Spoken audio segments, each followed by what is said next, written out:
Hello everyone, and in this video we are going to discuss about select by a class name. So let's start. In the last video we have discussed about selecting elements by ID, but in this video we are going to discuss about selecting elements by a class name. So we already have an input field, and we have a paragraph, and we have a button. So let's create a class for the paragraph. So class my class.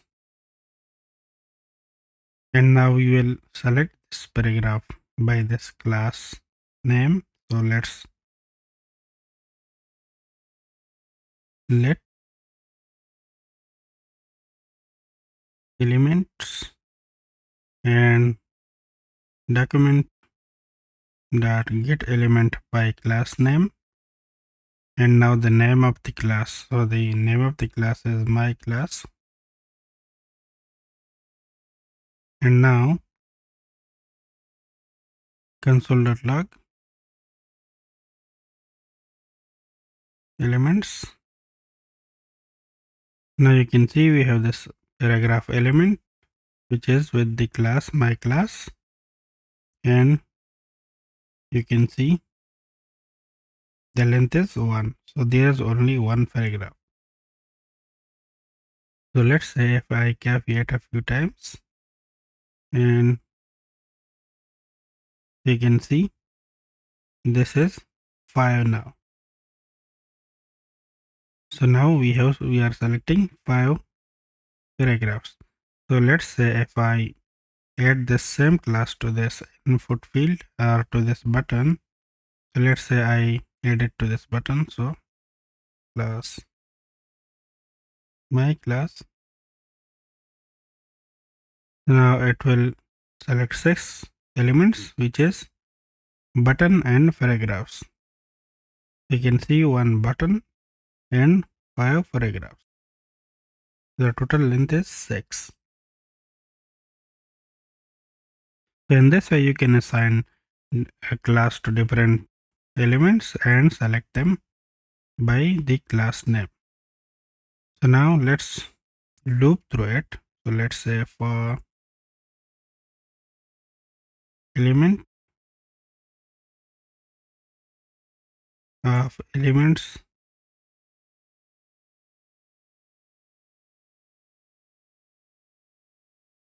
and now console.log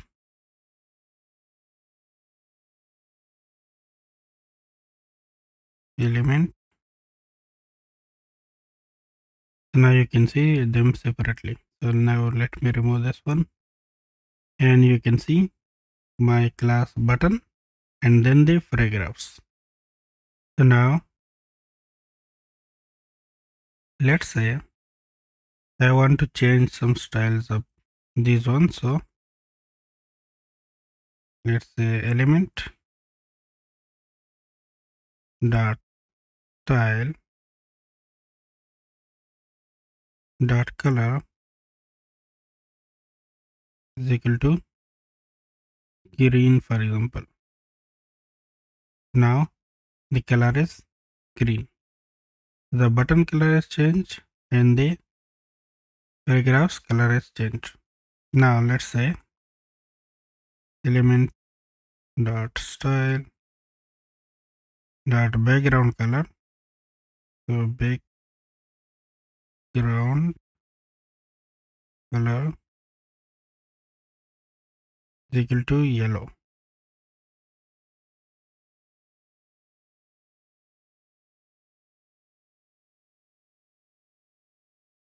So now you can see the background color is yellow and the color is green. So now let's say if I add it to this input as well. So my class. Now you can see it here applied to the this one as well. So and this way you can. Now let's say if I remove it from this paragraph. So let's say I don't want to apply this class to this one. So now these properties, this green color and arrow background color, will not be applied to this paragraph. Now let's say remove this class from here. Now it is not applied to the button as well. Now let's say we want to do something else. So let's say element dot inner text or element dot append. So let's say element dot append. So we want to append this.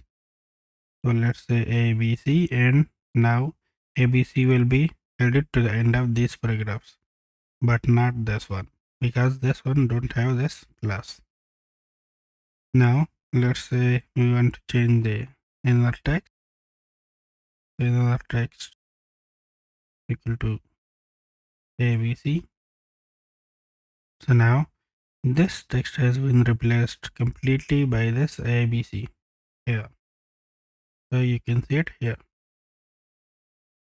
Now let me change it again. Now let's say we have an h1 tag here. So let's say h1, and I will write something here.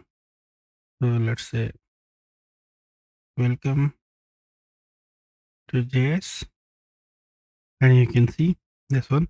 So now let's apply the same class to my class, this h1, and now you can see the same thing here, and we have appended this ABC here to this h1 as well. So in this way you can have different HTML elements and apply the same class, and then play around with the elements according to your requirements. So that's all about selecting elements by class name, and see you in the next video.